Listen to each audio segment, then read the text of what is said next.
Hey, you all. Thank you for checking out another episode of the Brave Way Podcast. I'm the host, Lavelle Miller. And if you are, depending on when you're hearing this, you either heard the intro or you did not. But just to go ahead and recap, I will be doing UFC 252 fight picks for Draft Kings and Draft Kings Sportsbook. If you are going to the YouTube, you'll be able to see the lines as well as the salaries, depending if you're on regular DraftKings or you're able to use the sportsbook. And if you are just listening to the pod, of course, you'll be able to hear these things, and then you can go back and check out the YouTube or go ahead and go to DraftKings or the sportsbook if it is eligible in your area to make your selections. Like I always say, I typically pick sure things, fights to avoid, and a couple sleepers. Unfortunately, if you listen to the last pod, it's like kind of why I don't like doing them too early. I'm still doing this one a little bit earlier than I prefer because with COVID and everything going on, some fights get canceled at the last moment. Some fighters have not made weight, and that obviously affects a lot of performance, especially like depending on who they're going against. Right? If you have a wrestler who missed weight, they could have probably did it intentionally because you only lose about 30% of your purse, but you have that extra weight to put on somebody in the wrestling format. Strikers is not so much of a big deal, but it also can let people know like how well does somebody prepare for the fight. Eventually, I'm gonna find the analytics about the people who have missed weight um, for these events and how they're doing. The fights that I have seen, I believe all the fighters have won that I've personally watched. The shows I've watched, they've won that they missed weight. So without further ado, let's get into it. I'm gonna start off with DraftKings, and I'm gonna slide over to the DraftKings Sportsbook. So if you notice how I always sort my list, I always sort it uh, high to low. This is the best way to do it. You can also sort it by the points that the fighters typically get per fight. Some of these fights that they are adding on there, I think the UFC are adding. Some of them are new, some of them are not. So, long and the short of it is some of these I'm not even going to really get into and discuss because I don't think it's a point. So, let's start off with the thing I always do as a favorite is one of the sure things. And the sure thing is Miss Souza right here. She has, if you've seen in the UFC, she has, uh, you know, she has a decision loss, but she has actually, I don't even think these fights were in the UFC if I'm correct, but you see, she has a sub win, she has a decision win. She is a Brazilian jiu-jitsu specialist. She does some Muay Thai and stuff as well. And, she's at the $8,600 price range, which is too high for what you want to look at for a sure thing. And she's fighting Ashley Yoder. Ashley is a pressure style fighter. She's going to be looking to come in and not necessarily engage with the clinch, but like doing a lot of little wild, quirky stuff that has helped her and hurt her at the same time. You see here's her recent record, and you see she has decision wins and she has decision losses. So she's hard to get rid of. As you see, even Mackenzie Dern didn't sub her, right? So she's a hard out for the fight. But if you're looking for a sure win, I believe that Miss Souza will be able to get it done because she has a higher repertoire of what she's going to be able to do. And also, they're fighting at the UFC Apex, which is also important to note. Like I've noted before, it's a smaller cage, so it is going to cause a lot more action and cause a lot more grappling sequences. And really and truly, from that, she's the only. Well, actually, no, I'm sorry, I forgot this other lady right up here is fighting Felice Herrig. Miss Ferdina, I can't even pretend to pronounce her last name. That's why I put it up.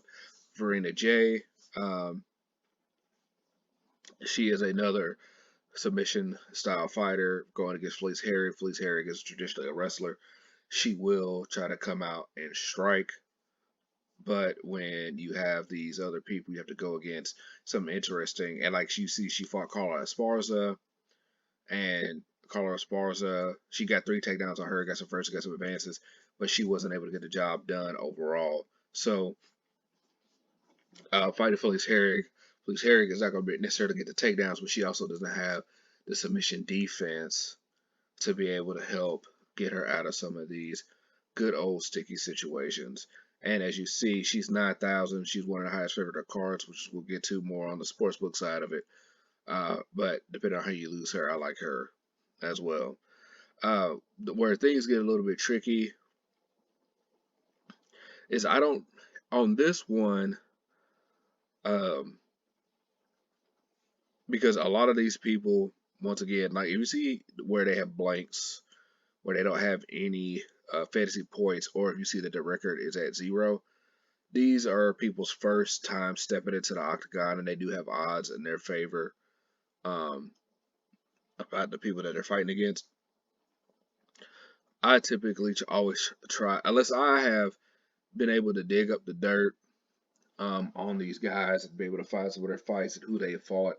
I always try to avoid these people to at least let them get their feet wet. That's what I do. Obviously, when you look at a lot of the odds makers that are able to do this, they're able to figure out who should win or not win. But once again, remember, in these stages, pandemic, things are going on uh, where people aren't not traditionally being able to do what they would do. And I always like to say this anyway. I like to see the weigh-ins first before anything else. So besides like the newer fighters, uh, which is like I said, you know, Kai Kami, uh, Mr. Porter there, Dacus, Chavez, Tony Kelly. Those are the only ones that, just because I said it's the first time fighting, I would avoid, especially with the high cost like Kai Kelly is hit to 8,900 point. Um, a tricky one is, and a lot of people are going to hate me for this, I might avoid Sean O'Malley at the 9,200 mark because I think it's really disrespecting how good Marlon Vera is. Marlon Vera, like you'll see, I'll click on this man's name here. You see, he recently had a loss. Well, a lot of people think that he beat Song Yadong when they fought back in May. I believe I thought Marlon Vera won as well.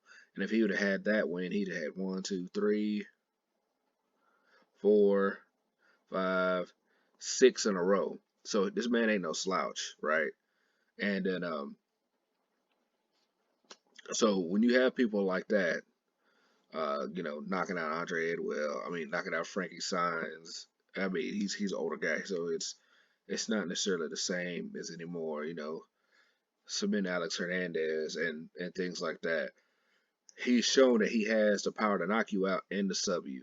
So he has the different things in the tool bag. Uh, and let's see, like losing to John Lineker ain't nothing bad with her. Sylvia de Andrade, another good grappler, losing him decision, that's nothing. Beating Brian Callagher, beating Brad Pickett. You see, like he got these good quality wins on his resume more than what Sean O'Malley arguably has.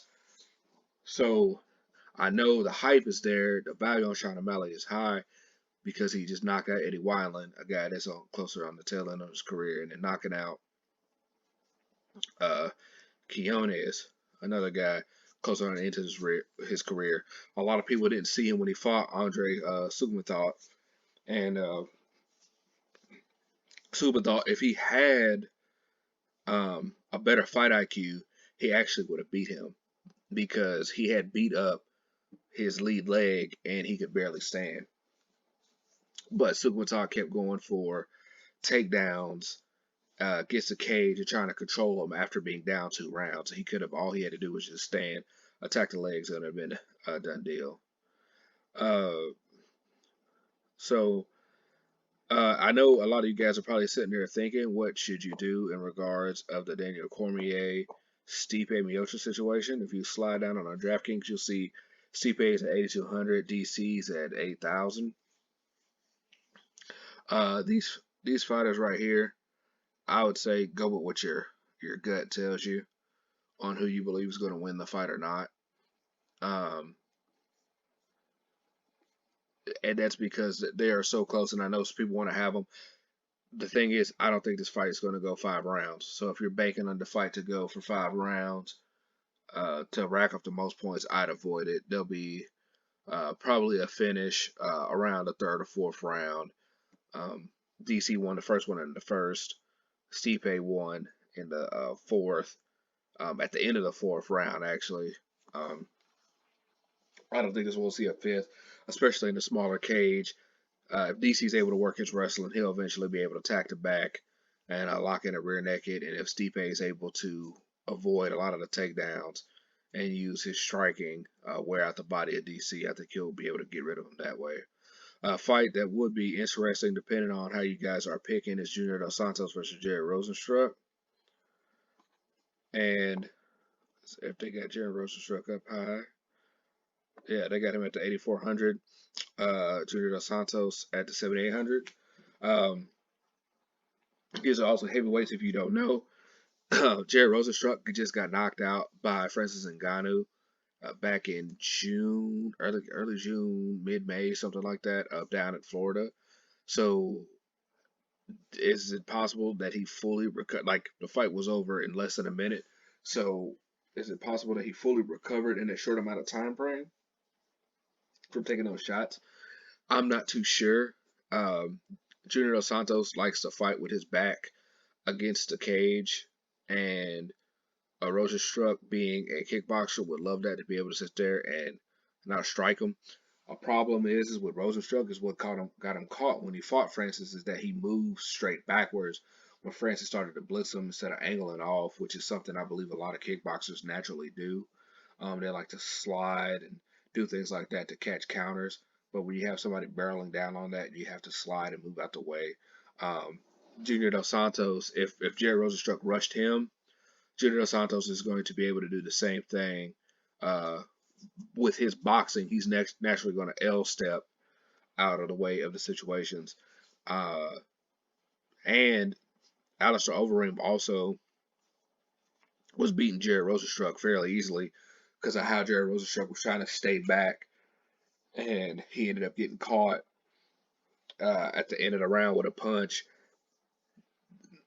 fifth or fourth round. I think it was a main event, so it might have been the fifth round. And the ref saw Overeem's lip and waved the fight off. If he would have just waited a few seconds, Alistair would have won that fight with no problem. A fight that may just be high pacing for points is Dalashvili versus John Dodson. Um, and once again, what I say over here for the DraftKings, because of these values, and what I say on the sportsbook, just throwing that out there, may be a little bit different. Because we're talking about odds and things like that, and what do you like or not like. Dalashvili is going to go for a lot of wrestling, a lot of takedowns, right? He's a very high paced guy, and as you see here, look at Dalashvili, nickname the machine says it all. Look at this: 13 takedowns here, 12 takedowns here, 5 there, 5 there. You know, um, slide down, and then we lost to Ricky Simone and Frankie Saenz so many years ago, right? He lost to Frankie Saenz, and he still took him down 11 times. He lost to Ricky Simone, he still took him down 6 times. So he is going to come out there and look for the takedown. Something else that's very important to note here, as you see, these are all decision victories. And then he got subbed by Ricky Simone. Um, and the Ricky Simone fight was very interesting because I remember when he caught him with that rear naked on short time. But anyway, or not rear naked, guillotine with short time.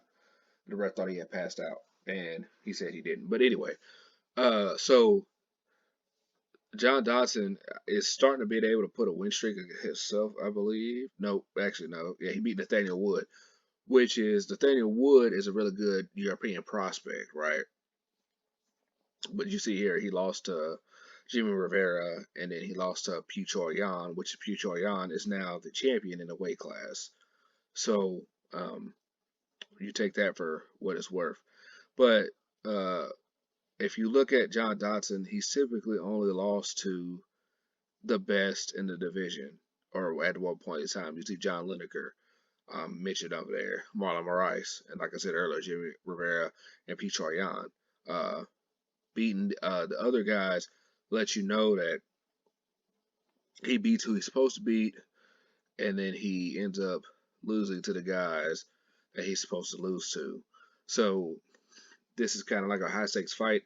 With it being a smaller cage, um, like I said, John Dodson's not gonna be able to use his speed like he likes to do and be able to move out the way. So this fight's gonna be contested with a lot of wrestling, a lot of takedowns, mat returns.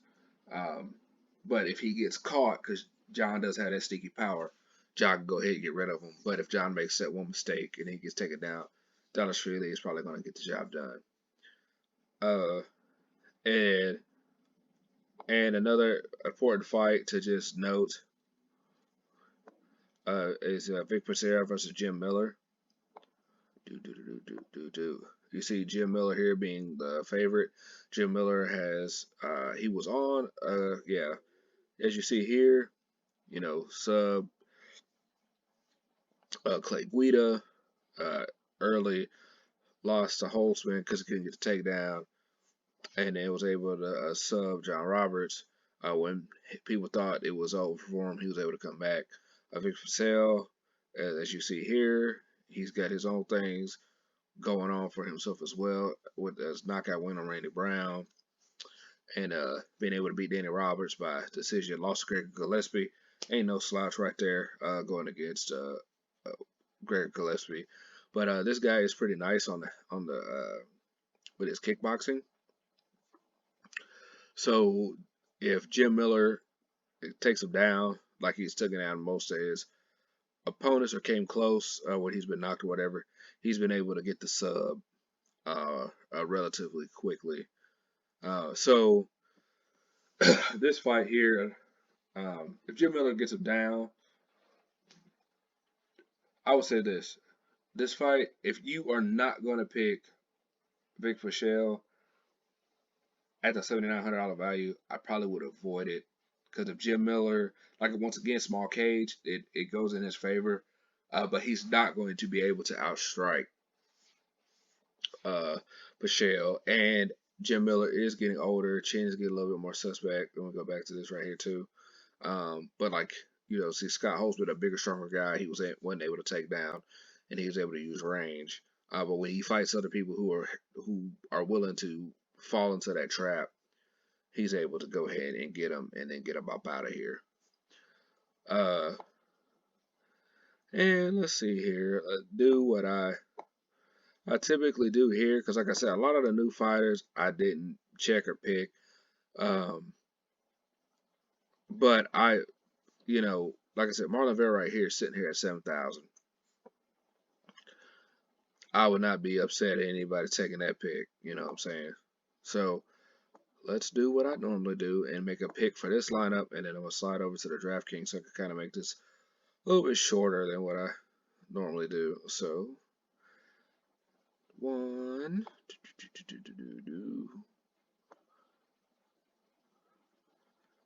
2,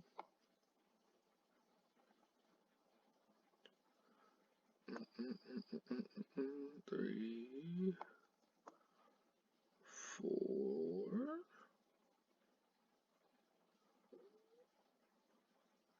5.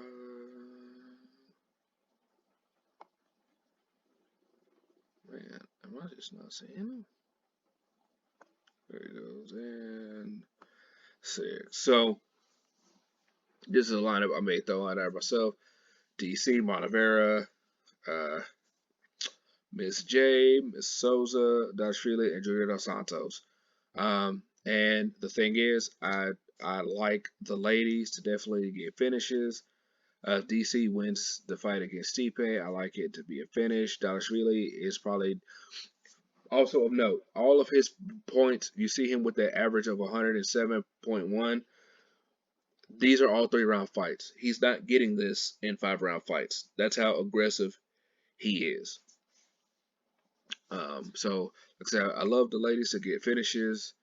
Dalashvili, I believe he's going to rack up the points. Junior Dos Santos, if he wins, he more than likely will probably get Rosenstruck up out of there, because I don't think his chin is probably fully recovered. And then Marlon Vera, not only for the value, for the 7,000, because like you see here for 7,900, you get only the option of Vish Michelle, which is probably not too bad, right? But then after that, it's a lot of people that I said that I would avoid in picking.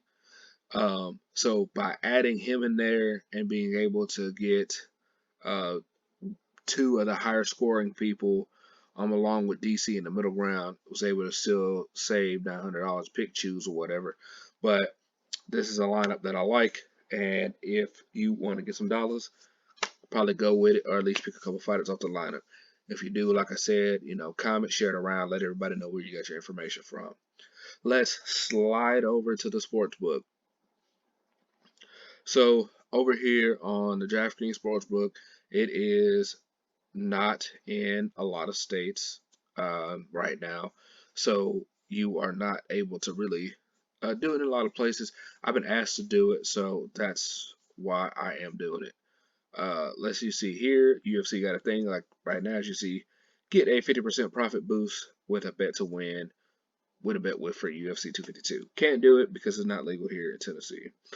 So if we look at these odds, if you want to go just straight off the fight lines, I'm only going to pick the fighters that I like, that I believe is worth.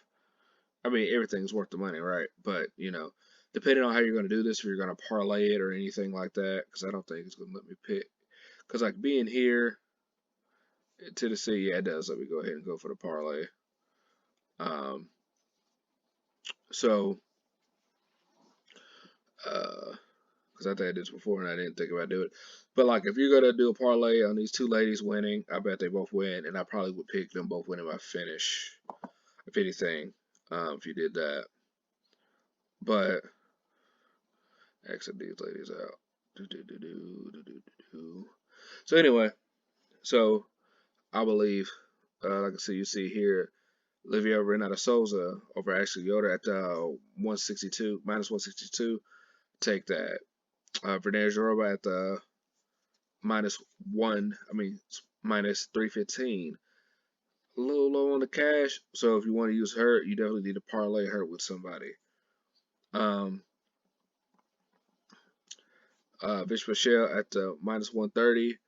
I can also see the Jim Miller at the plus 105, just because those odds aren't terrible. But once again, the odds aren't in a good enough space to where you would kind of say, hey, let me go ahead and rock with it.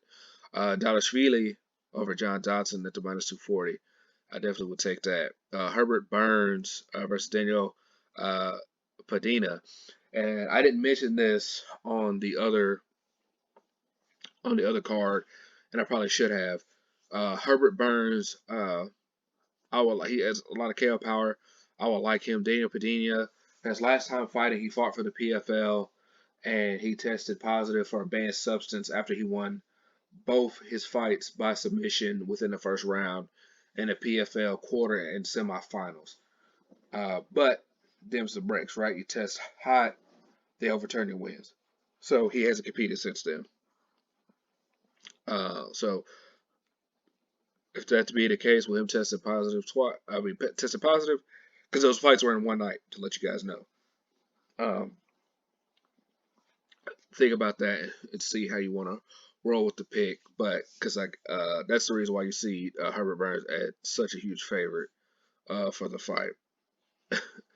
I think JDS will probably beat Rosenstruck, and with a plus 110, all that is easy money in the bank.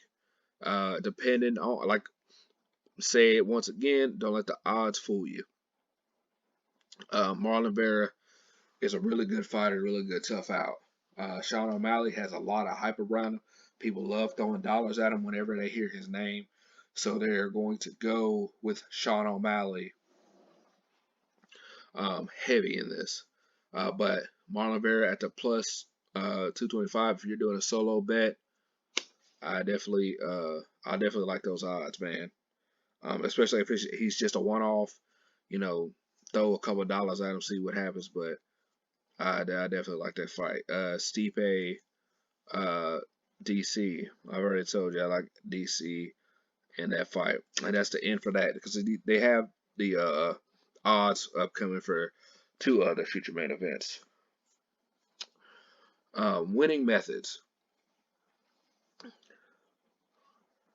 Do. So, like you see here, to win by knockout submission or DQ, or to win by decision. Once again, because this is the first one I'm going to anyway. Like I kind of said, is I believe Souza can finish Yoder. However, Yoder has not been finished since she's been in the UFC, and she was rolling on the ground with Mackenzie Dern, arguably one of the best women jiu-jitsu practitioners of all time. Just overall, probably one of the best jiu-jitsu practitioners of all time. Probably don't even need to include gender with that. So, Souza winning by decision at the plus 125 might be a better thing than to go with the plus 300 by winning by submission. This is if you guys decide to choose by winning methods. Um, Once again, let's see here. Jarova, Miss J, as I should just say because I keep butchering that last name, to win by finish over Felice Herrig. Felice Herrig is going to put herself in positions to get finished. So, taking that at that plus 200 is not that bad. Let's see what it looks at for the odds for the decision. Plus 105, still not too bad, right? As I slide down here, right? And you see here by Jim Miller and Fish Michelle, this is also getting win by stoppage. Fish Michelle at the plus 300 with the Jim Miller at the plus 215 because why? They know if Michelle wins, I mean, they know Michelle is the favorite in this fight. He's a bigger favorite in the fight. The problem is that fighting Jim Miller. Actually, let me make sure I'm saying that right before I continue, as things like slip my mind. Yeah, so I was right. Michelle is the favorite, right? But Jim Miller is a bigger favorite to win by finish because of traditionally how he fights and how it is in his nature, and that's how he's going to win. But then, like, let's see here, if we slide to win by a decision, Jim Miller's still a plus 350 because if it goes that long, Jim is probably not going to win by decision. It's probably going to be in Pachel's wheelhouse. And I probably won't go back over the slide again. Dodashvili, since he hasn't finished anybody in the UFC, that's why he's at the plus 600. John Dodson has some decision wins in the UFC. I'm sure if you look at the odds, and I'm gonna just instead of going back and forth, I'll click it over in a second. We'll see why it is. Herbert Burns, like I told you, he's a KO artist. That's why for him winning by knockout, whatever else, that's why he's minus 175. He's the first person we've seen besides Jared Rosenstruck, right? So, but like I said, I like the Junior Dos Santos at the plus 250 if we are going to go on bets like that. Sliding down, Marlon Vera versus Sean O'Malley. I don't think Marlon Vera will finish Sean O'Malley, but I think if he wins, it will be by decision. And then, as you see here, Stipe or DC, they're both at the plus. I believe DC will win. And it will probably more than likely be by stoppage. And I don't do round betting. I don't even look at it to worry about for round betting. And then I just want to go here to click this decision again, just to go see what that really is for minus 159 for winning by decision. Why? Because that's expected, right? Because that's what he typically does. and then Marlon Vera at the plus 550. So I've never done this before. So why don't we have fun? And mainly because you can't bet here in Tennessee. Let's see. Think in my head. 4 or 5 person parlay. If I'm thinking about this right, for people to win. Let's see if I can get some cash. So, like I told you before, I like Souza. I like Miss J.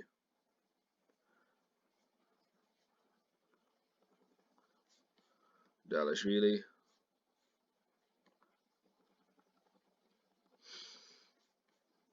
Dos Santos. 1, 2, 3, 4, 5. And DC. So let's look at this here.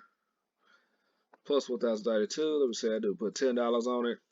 $10 for this parlay of Souza, Miss J, Dalashvili, Dos Santos, and Cormier for $10 will grant you $119.24, right? And them's the odds I do like. If they had them in Tennessee, I would definitely be willing to put some cash on that. So let's go for winning methods, right? And how I would look at it. If we go Souza by decision,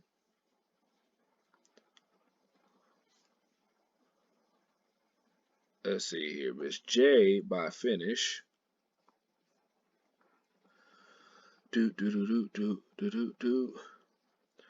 Dalashvili by decision.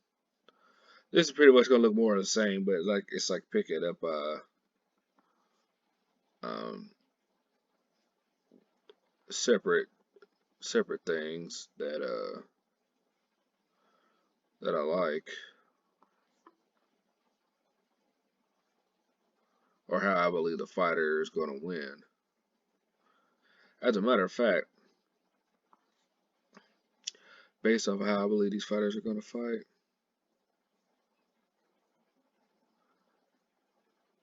Come on now, now it's being a little bit more confusing for me.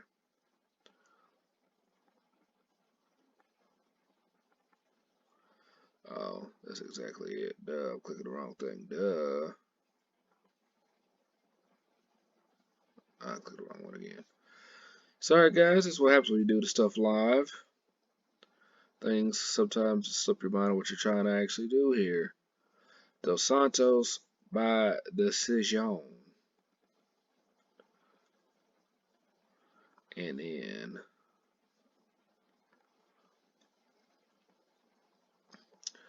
DC by finish.